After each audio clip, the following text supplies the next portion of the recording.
Hi, Sarah. Hi. How's it going today? Pretty good. How are you? Good. Thanks for asking. Mhm. First, I want to say I'm really excited that you're here. I understand that it can be a challenge to come seek out for counseling, and some people are intimidated by it. So I just want to really thank you for coming, and I'm really excited to get to know you and to kind of learn more about you and help you with this situation that you're going through in your life. Okay. Um, So before we get started, before we, get super involved, I do want to go over this informed consent with you. Basically, it just goes over confidentiality. Basically, saying that everything you tell me, I'm going to remain confidential. I'm not going to go out and tell others. I have to abide by that as a professional counselor. And so it would be a HIPAA violation. So basically, this just goes over just things that I have to abide by and things that you don't have to worry about. Okay, so if you could just go through and initial each one of those and you can read through it. If you have any questions, please let me know. Perfect. All right. So before we get started, I just want to tell you a little bit about myself. I have been a counselor at New Leaf here for 5 years now. I absolutely love it. I love helping individuals and help them succeed and stuff like that. So I just want to kind of get to know you better and build that rapport with each other. I want you to feel comfortable with me, be as honest and open as you can, because that's a huge part in this process is honesty and remaining open. Okay. So can you go ahead and tell me a little bit about what brings you in today? Yeah. I've been thinking about it for a little while now, but just hesitant out of fear. I've been in a relationship for almost 10 years with my boyfriend, and it's just recently taken a turn for the worse. Started off great, obviously, but I'd say a few years in, it started getting verbally abusive, and then it's recently led to physical.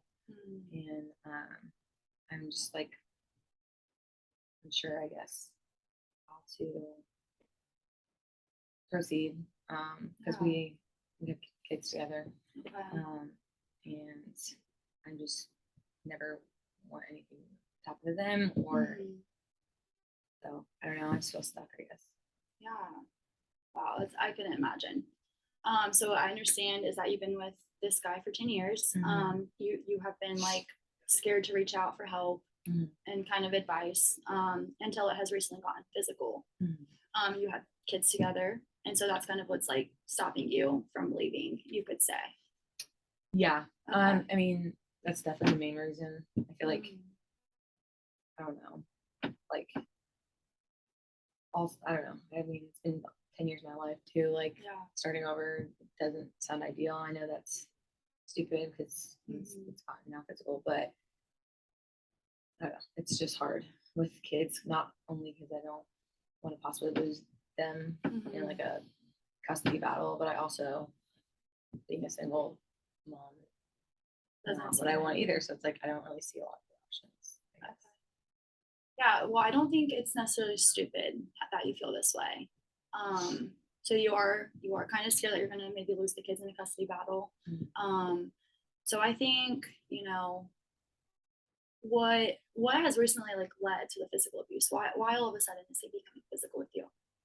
At first, it started off just more of hand hand grabbing, and then bury it, and then I bruised my wrist and stuff. But now it's led to obviously my black eye punching, and just much more intense. And I don't know, he has a drinking problem that seems he's always kind of had one. At first, it was didn't bother me because he was kind of a fun drunk, and now it's just I don't know. So I think obviously alcohol probably plays a role. Yeah, definitely. As well as I don't know. He's always had a temper, but I don't know. He lost his parents recently in a car accident.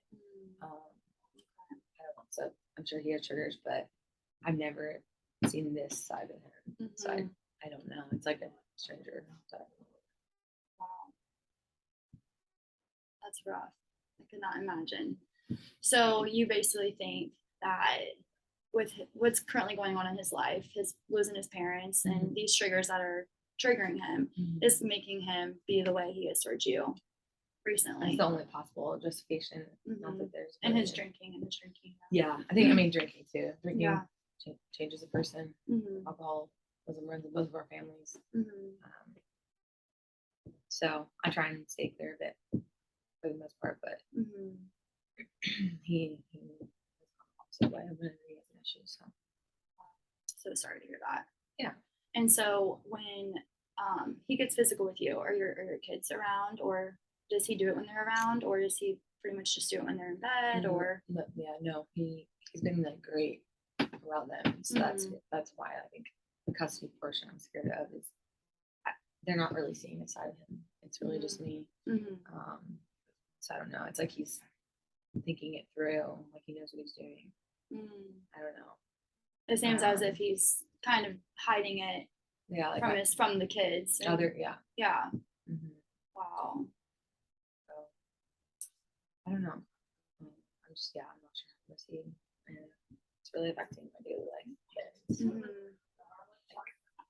My work, I just got fired. It's okay. It's okay. And I'm so sorry that you are going through this time. Okay. And so that's why I'm so excited that you're here. And I'm here. I'm here to help you get through this. Okay. Thank you. And I like I said, I want you to be as open and honest that you can with me. We're gonna figure this out together. Okay. So it's okay to be scared. It is like that's just a natural reaction, right? So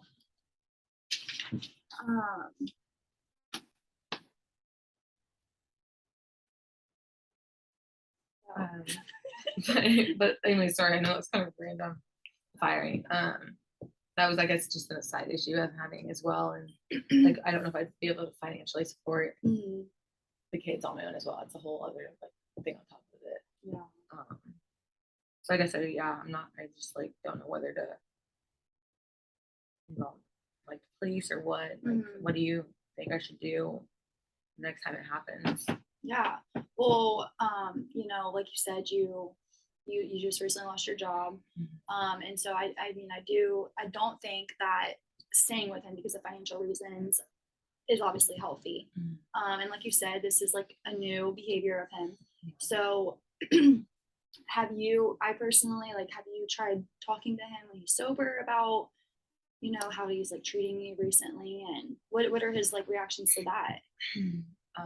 Not much. I tried once.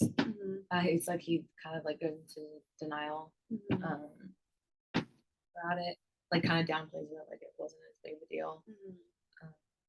But it's like we didn't really get anywhere.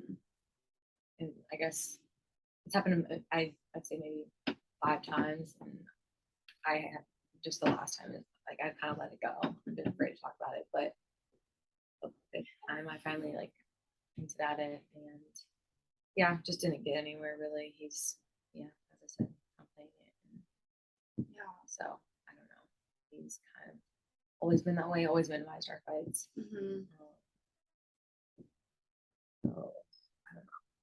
So it seems as if you are reaching out to him when he is sober. You're talking to him about it, and he kind of, like you said, downplays it. A little bit. So it feels like you probably get nowhere. And it's like, what's next? Like you can't keep living like this. Is probably what your thoughts are. And especially with the kids, I couldn't imagine going through that. So so I basically, like, what I want to do with you is I kind of just want to, really like have you think about this. And I want to, utilize some like techniques that we can do, journaling, just writing your thoughts out on paper. And I really think that by you doing that can really help you finally like visualize and see what you deserve. And, so I think it's just what is in your heart and like what you think is best for you. And as we get into like more sessions, if you find that you believe that I can help you and we can, get into more sessions down the road, I think that we'll come up with a great plan. So we'll start with like writing out some goals. And then we'll kind of just go from there and like make up an action plan. And do you think it's possible that it'll work out and I'll be able to? Yeah, I mean, I definitely do. I think that if you're here, if you're in it, if we're both in it together, I think that eventually there will be a better life into the road for you. And so it just takes, it takes time. And if you're really willing to do this, and I would love to like help you. And help you get through this traumatic experience that you're going through. Mhm. So, it's rough. It's rough. I couldn't imagine. Yeah, I think I'm just afraid. It's like it started with the verbal, now the Mhm. physical, and I'm just like, what could be next, Yeah, no, seriously. So I don't know. And it's great that you realize that. It's good that you are not in a denial phase where you're, like that there needs to be change. That's great that you were, because a lot of people, people who are abused, they're also in denial. They don't believe that it's happening. They don't believe that it's real. Mhm. So the fact that you are able to tell me Mhm. that you're like scared for what's going to happen next Mhm. shows that you want change and that you want to Yeah. escape this abusive relationship. So I think that's great. Yeah. And so how do what does your family think about this? Like, I haven't told anyone. okay. Um, I told them that I ran into a dresser and just make up lies Yeah. every time. So Which I feel like in this situation, a lot of people do. So don't think you're alone because you're not, you're not the only one that lies about being hit by a man. So yeah, I definitely, for your own benefit, I obviously think, that we should continue to see each other if that's what you want to do. And if you do, then like I said, I'm here for you. I do. It feels good being able Yeah. to tell someone. I just feel like my family's actually very close with him. That makes it hard. It's just like, yeah, another thing. We've already gone through a lot this year on top of this. And Mhm. so, yeah, but I mean, I think I know, like, deep down. It's just, you always hear about it, but it's different when you're in the situation. Mhm. So, Definitely. So you do understand. So what I understand is that you do want out of this relationship. You want to find a way to escape. I think I have to. It's Yeah. like hard. Like, my mind like tells me yes, or yeah, but like Mhm. I don't want to, but like I know that I Mhm. should. Definitely. Yeah, I just don't know how. I guess. But Yeah. I guess that's why I'm here. I mean, I'm even scared being here though. Like I told him, I had a few errands to run. Like I'm scared he's gonna see it somehow. Like Mhm. follow me. Like I don't know. I just don't know. He's becoming more and more unpredictable every day. Mhm. Mhm. And what I understand is that is he's really only like this when he's drinking, or when he's sober. Does he have good days? Physical abuse only while drinking. I mean, he's but Mhm. like I guess whatever verbal or more than just drinking. Mhm. But once again, like not in front of the kids, so it's just very complicated. And sometimes I wonder if I'm like being dramatic, but Yeah, no, I definitely don't think that you're being dramatic. It's how you feel, we feel like everything is going on is going on. So I don't think, that's a feeling to have or to feel, because I don't think that at all. So, have you, yeah, and like, I mean, if you really wanted to end, have you tried like reaching out to the police? Like, you can document this stuff, like, yeah, I've taken pictures like throughout, like, so I mean, I guess there's definitely evidence, not just here. Mhm. But I mean, I could do that. It's just that hesitation. So I'm hoping to get there. Yeah, definitely. And that's why I'm here. Mhm. So you're coming here to just build up that wall to rat him out, not rat him out, you're said to say, but to like tell authorities. Yeah. And we want to do that before it's too late, because you never know, like you said earlier, you don't know what's gonna happen next. Mhm. So yeah, that's pretty much So yeah, I'm honestly, I really want to thank you for coming. I really think that we have a solid start. And so I would love to like schedule a session with you next week, if you can. And if we schedule it and if you can't make it, just give me a heads up, call me, and we'll figure it out. We'll figure something else out. Okay. So hang in there and stand your ground. Okay. I got this. Thank you. Yeah. It was so nice meeting you. It was nice to meet you too. So I really look forward to seeing you next week. Okay. Thank you. All right. I look forward to it. All right. Thank you.